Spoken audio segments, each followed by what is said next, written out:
Bill. Ready, Ted. 1, 2. 1, 2, 3, 4. I guess we started. I watched it last night. It's great.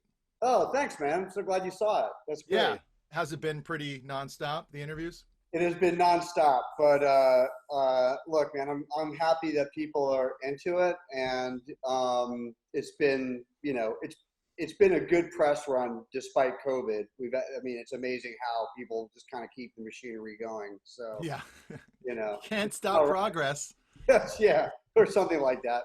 Yeah. It's got to feel pretty weird though, because you're just coming off the heels of like doing promotion for Showbiz Kids, which is a very serious topic, and then going right into Silly Town, Bill and Ted stuff. Yeah, in a way, it was probably cathartic. Kind of like, kind of like doing. I did some comedy stuff around when I was making Deep Web, and it was like it kept me sane. So it's been cathartic. Yeah, Yeah. It was a funny thing to end up inadvertently releasing all that stuff back to back. But look, I'm just glad we were able to get Bill and Ted out this summer, because that's what we were really hoping to do, even when the pandemic hit, and that was not easy. And it's such a feel good movie that it is almost perfect that it is coming out right now, because of its it's such a global take. The thing I really liked about it is that it really kind of stresses openness and community, and like in a way like musical inclusivity, Yeah. but like in that sense a kind of global inclusivity. Yeah, I mean the conceit that the guys that Chris Matheson and Ed Solomon, the writers, came up with, that they pitched us like years ago, that we really loved, and found ourselves all scratching our heads and saying, "Oh, we should actually try to do this." Was this whole notion of family, and who would Bill and Ted be if you found them now? Because they wouldn't at all be. They're not really bro movies in that way, and we didn't want to replicate who they were 25 years ago. We wanted to find them at this age. So it ended up becoming a film about family and community, and then obviously broadening out into these bigger themes. Yeah. There's the growth of the characters is fantastic, especially when you get to kind of meet the alternate future yous.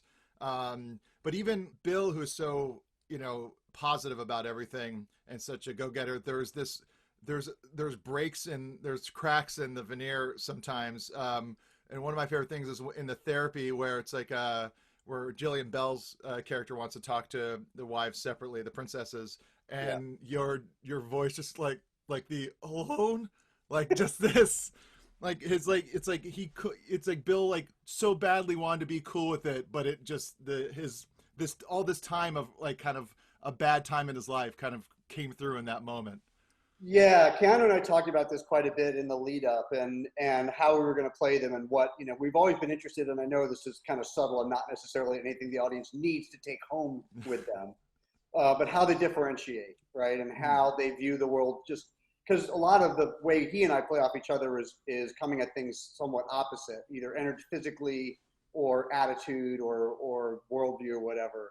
So we kind of made this decision that he would be a little bit more impacted by the depth of our failure, and and Bill would be a little bit more, not deluded, but more kind of wildly optimistic that somehow it was all just going to work out. And of course, it all does kind of miraculously work out. So that was kind of something that we played with in Act One that was fun.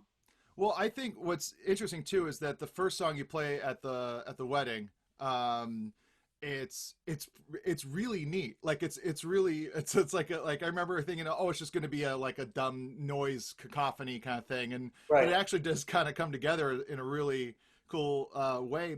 But it does kind of show that the insistence of being creative and always trying to move forward, which I think Bill was essentially like, he was pushing. He's like, we got to try all this different stuff, because it's like this stuff isn't working, so we got to start expanding. And that is essentially, they were on the right track towards what they were going to end up with.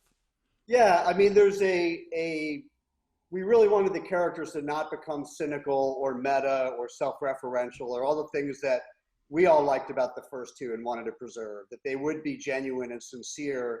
So even though they've not succeeded in just somehow managing to create world peace, with their songs. They still take music very seriously, right? So Yeah, it's just gone on this kind of Spinal Tap-esque jazz odyssey, you know. But we took that song very seriously. I actually trained with a Tuvan vocal trainer. Wait, so that was actually you?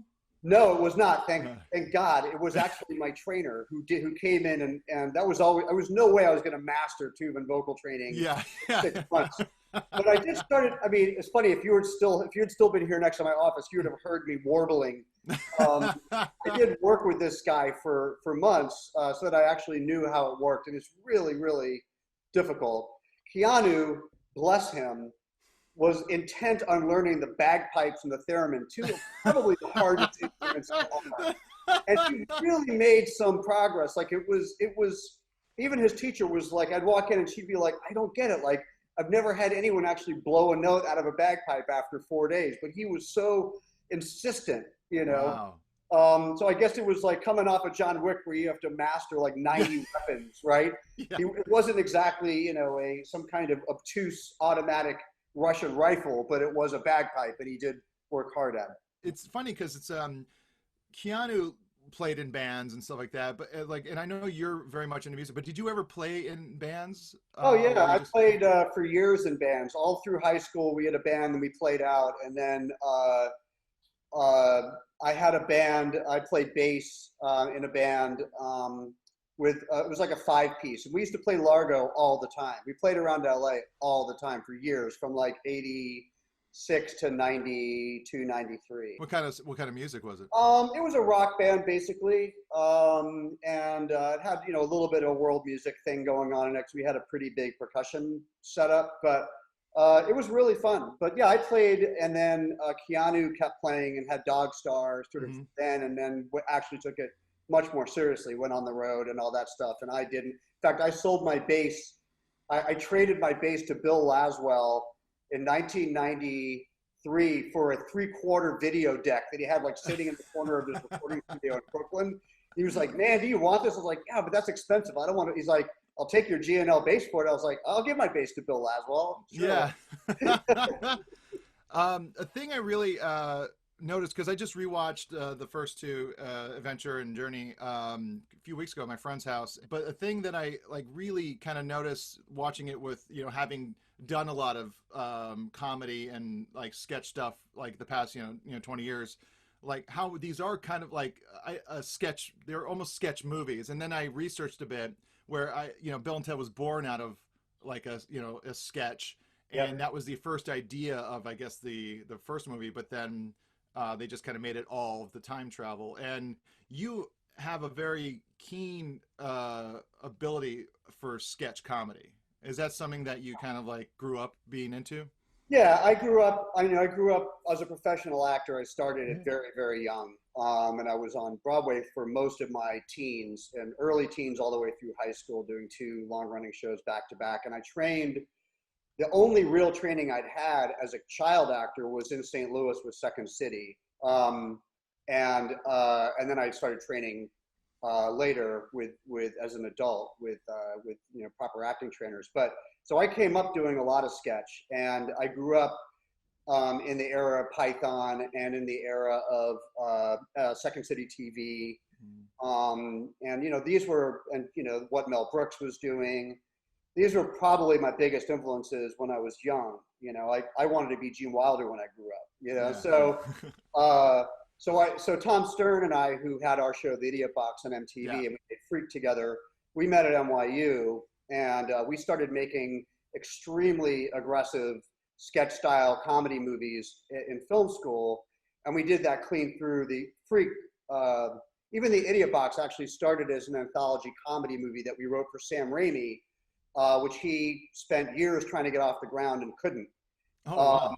So when MTV approached me to guest VJ as Bill after the success of Bill and Ted 1, I politely declined and said, but I got the script. We could break it up and turn it into a sketch comedy show. And that's how we got The Idiot Box off the ground. That's how we got Freaked off the ground. So, I mean, it's not the only kind of acting I like to do, but in terms of the comedy, it's definitely my favorite kind of acting to do. And I was really grateful that in Bill and Ted 3, that we weren't just coming back as Bill and Ted, but we were going under heavy prosthetic makeup again. we were playing multiple versions of ourselves again. Yeah. Bill Corso, who worked on Freak, came back and did the whole show, and Kevin Yeager, who did my granny makeup and Bogus, came back and did all of our prosthetic work. So it was really like, if I was going to act again, that was really a fun way to come back. Yeah, and that's what there was a lot of sketch element in Bogus Journey for sure, especially with the granny, which also was like going at like hell was the greatest way to like explore the psyche of Bill and Ted, which I thought was such a great expanding of the characters. And then with Face the Music, it happens even more. You really just get to know these guys because surface wise they're just like, oh, they're like Southern California bros. And one of the things I really enjoyed about one of the future use was the use in a prison, and one of like when you're just gigantic and you almost kind of look like Tom Hardy's Bronson. And the detail I love so much is that the tattoo you had is the SD, the San Dimas tattoo in Old English on your forehead. And I was like, that's exactly what that guy, if like things happen differently for Bill and Ted in like near the Inland Empire of California, that's exactly what would have happened. But It seemed like you guys had so much fun with just every aspect and playing. You could tell there was a sense of play there between you two within those characters or those alternate Bill and Teds. Yeah, we were really looking forward to that stuff, and we did a lot of prep, obviously. We had time because it took so damn long to get the film off the ground, and B, there was just we had a lot to do in a relatively fast production schedule, so we had to rehearse quite a bit together. But we didn't really take the brakes off the characters until we started shooting. And I'm really grateful that we had, the rapport and the friendship that we had. But we got to a point where we got onto set and we looked at each other and like, none of this matters now. We actually just have to play. You know what I mean? Yeah. You know this from doing improv and the acting work you've done. It's like, at a certain point, all of that has to get thrown out the window. Like you have it, it's in your back brain somewhere, but you have to just do the damn thing. And so, I think everyone was quite nervous because even in rehearsal, we weren't turning Bill and Ted on very much. It was mostly just working out logic and physicality and placement. And they were like, geez, are these guys actually going to be able to, like, you could tell they were like smiling and nodding when we do stuff, but you could see them going, they're not really doing the Bill and Ted, Yeah. And we got into the booth on the very first shot, which happened to be in the booth, with the Circuits of Time book, which I hadn't seen in 30 years. Mm-hmm. And we were just Bill and Ted all of a sudden. And we looked at each other like, oh, cool, this is actually going to be okay. Yeah.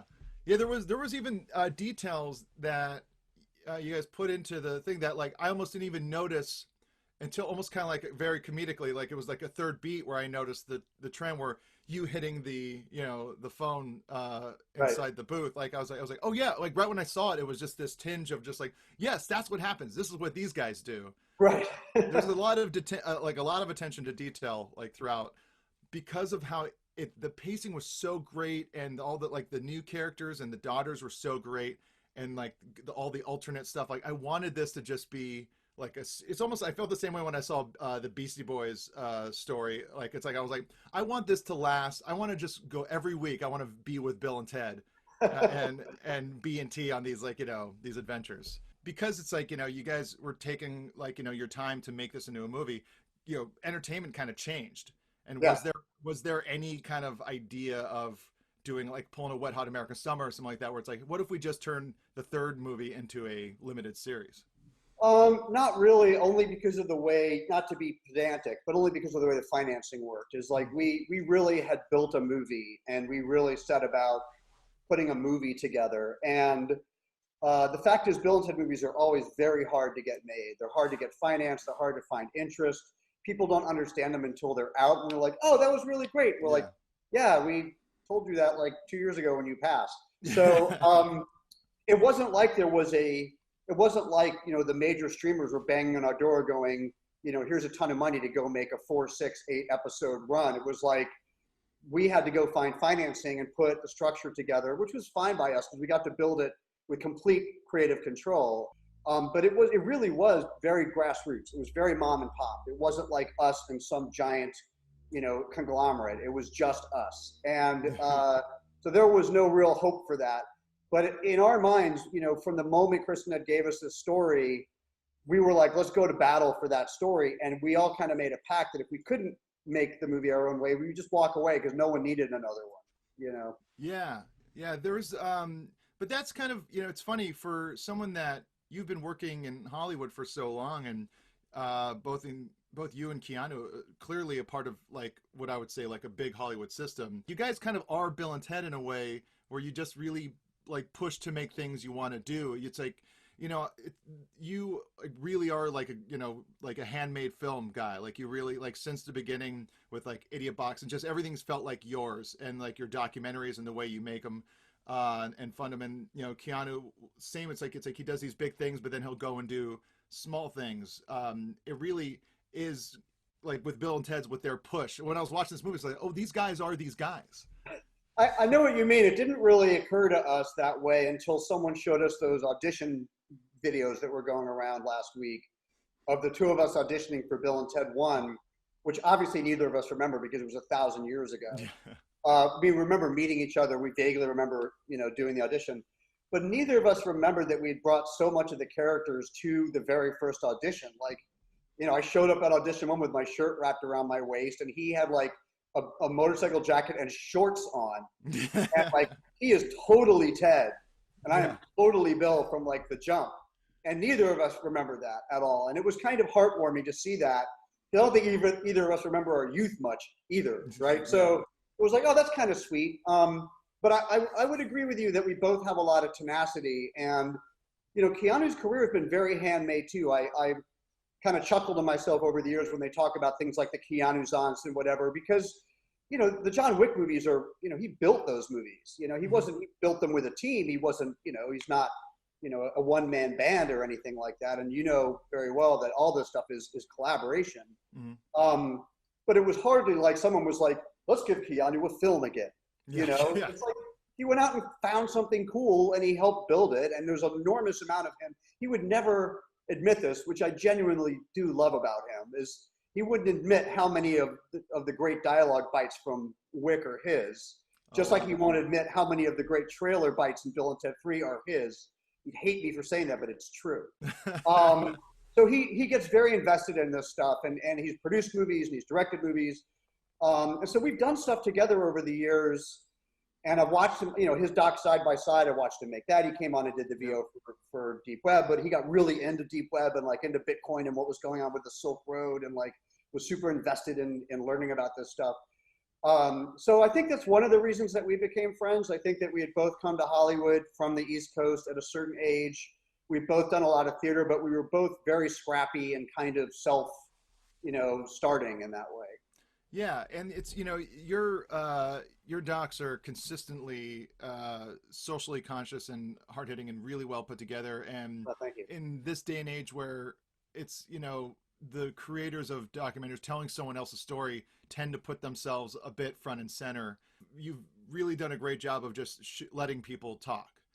It's like, and I'm, you know, I'm really, I donated. I have my framed Bill and Ted here. Actually, let me from the when you were doing the fundraiser for the Zappa. Yeah, so this is the Bill and Ted's Excellent Adventure screenplay where I had you sign it to my wife Deanna, where you said I know it's not the and I know it's not a page from Freaked, but this is pretty fucking rad too, eh? Yeah, none of us can find the Freak screenplays, which is really sad. But oh no, really? No, none. I think I might have some really old original PDF of some incorrect draft somewhere, but we can't find. I don't think any of us have found actual screenplays from that. So now that you've revisited Bill and Ted, will you revisit Freaked? You know, 20th Century Fox and Disney have literally been banging our door down. I mean, relentlessly. Yeah. Since the first film was shelved and not released on anything other than one screen with one poster that Tom and I would carry around from town to town like traveling carpetbaggers. That movie is a comedy classic. It is. I saw it at it was on, you know, cable when I was growing up. We would rent it and stuff. But when I finally got to see it in a theater at the Cinefamily in Los Angeles, and it was every 3 seconds there was an insane huge laugh in that movie. Okay. It's such an incredible movie. It's like if people really enjoy like the weirdness of Bill and Ted, especially like the weirder stuff and Bogus Journey, I really think people need to see Freaked. More people need to see Freaked. Thanks, man. Yeah, I'm actually very happy with where that film has landed culturally, in that it was made in the genuine cult spirit. You know, our Yeah. influences were like R. Crumb and Basil Wolverton and Robert Williams, and like, you know, it wasn't mainstream influences other than Python and all the stuff we grew up on and loved, obviously Yeah. Mel Brooks, things like that. But so it's kind of found its groove in the world, which I'm very grateful for, because it, you know, if what happened to us politically had happened to us 6 months earlier, the film wouldn't have even been finished, and then that would have been that. So Yeah. it's out in the world, and that's unstoppable in its own little way.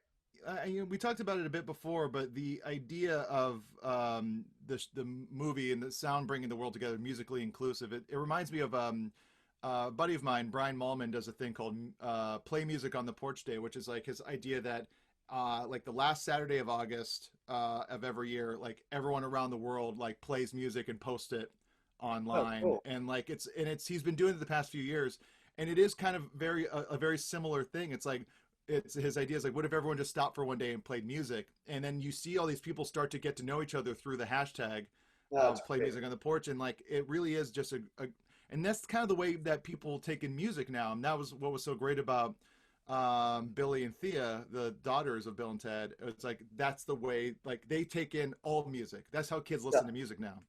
Yeah, that's um how my kids do it. I mean, you know, my eldest is in college, and you know, he came up. He's sort of similar to Billy and Thea's age in the movie, and takes from everywhere. I remember when I was doing the Zappa doc, and I started that 6 years ago, and he like knew all the stuff from like Freak Out and Hot Rats, and you know, I didn't turn him on to Zappa, and he just found it, and he's found a lot of like my SST, you know, favorites, yeah. and Meat Puppets, and like all of this stuff on his own. So that's, I think this whole idea of musical collage is really great when that works in Mhm. that way, when there's actual passion behind it. It's a very musically smart movie, and it also kind of answers the question that Bill and Ted were wrong about one thing, which is that it's not late 80s metal, guitar rock metal that's going to save the world. It's a collage. Getting to know you and getting to know, like, you know, Tom Stern and stuff. It's just there's always this kind of feeling, and then you've been in show business a long time, and you kind of grew up in it, so you might have a different perspective. But like when you see someone and there's like an a thing that you can tell that you're connecting to. So when you meet them, don't meet your heroes, but then there's like also that thing you're like, oh, it's like they're just like me, but like in the future kind of thing. Do you ever feel that way about anyone you met like growing up, or you're like, I have a Yeah, feeling about them? yeah, for sure I did. You know, it was. I mean, there are people who I hugely enamored, like meeting Carlin, who had like, you know, like when we were young, and he was that little bit older. So there's other actors that I've worked with, Bill Sadler, people like that, Yeah. that have like, you know, that are sort of the next generation on, but just very much like peas in a pod. And that was how it was doing Bill and Ted 3, where we came together and we shot the scene with Death, and like the whole crew stopped and was just like, you know, we were all very moved. I was moved. Keanu was moved.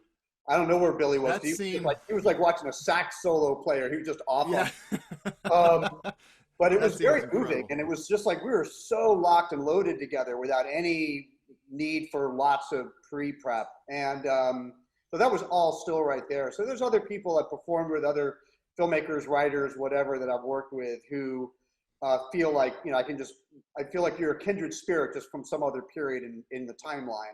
And I Yeah. certainly feel that looking back, you know, with people that are coming up. I'll meet someone who very much has a kind of a kindred spirit vibe, or I'll sort of look at them and go, yeah, like that's what Tom and I would have been doing if we were 19 in the age of the internet. Yeah, Yeah, yeah. If you had camera phones, you would have been doing that thing. Yeah. exactly. Yeah. Yeah. Yeah, the William Sadler scene is it's a very it's a perfect scene. The whole arc of it, you guys getting there, and he's just incredible, and like, and it's probably one of the funnier and more emotional scenes, and it's the most you've ever seen Bill and Ted in the band dynamic. Like you see them playing and it's always kind of triumphant, or in the beginning of Excellent Adventure kind of dinky.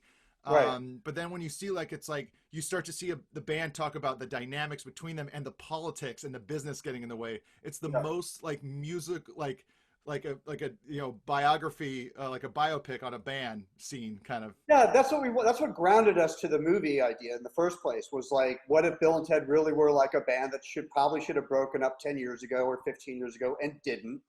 And what does that look like, as opposed to what if they were these heroes that were supposed to save the world, or something that, like, as an actor, what do you even do with that, right?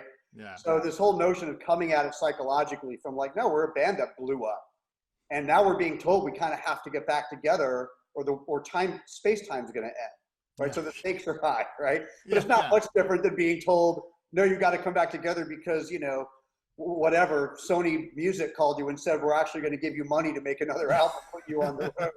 Kind of the same thing. So that was how we approached it from a psychological perspective. It gave us a lot to work with.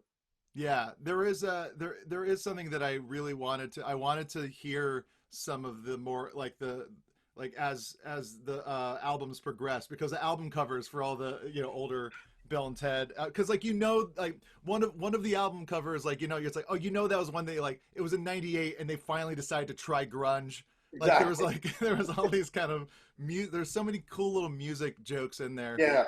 That I really dug, and it's but I noticed no Butthole Surfers anywhere in this. I know, I only have so much power, even all these many years later. So yeah, despite wanting Lee Harvey's in there, they drew the line. Yeah. It's I think it's pretty good. But that's all the questions I got. Really. Fantastic. Yeah. Well, it's great to see you as always. Good to see you too. Yeah. Yeah.